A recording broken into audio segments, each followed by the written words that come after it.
Hello everyone, have you tried any recipe out of this jackfruit seed? If not, today I will show you some of my simple recipe of this jackfruit seed. So after nato na boiled ang atong seed, so ato siya i-fry hangtod nga mapino-pino gyud siya. Like this, kapuyag English ay magbisaya ta. So, let's prepare our frying pan.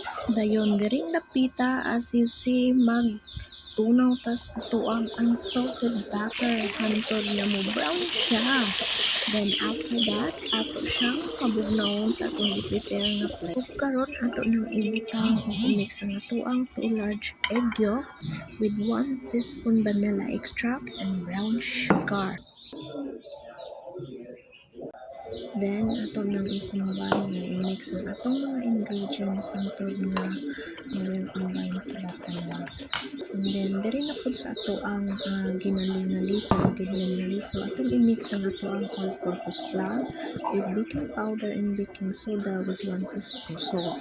Hantod nga ma-mix siya o ayo. And then, pagkahuman na, ato nang ibutang ang atong wheat ingredients sa ato ang liso sa langka. Pagkahuman nata, syempre, i-mix na ito maayo ang ato ang liso sa langka. Then after that, ito siyang i-preso sa for 30 minutes. Then pagkahuman ato lang matik-matikaw ni guys. Then nang gipay ato ang baking powder o baking powder. And then ibutang na nato sa atong oven nga gipainit. And then mauna ni guys ang atong finished product after 30 minutes.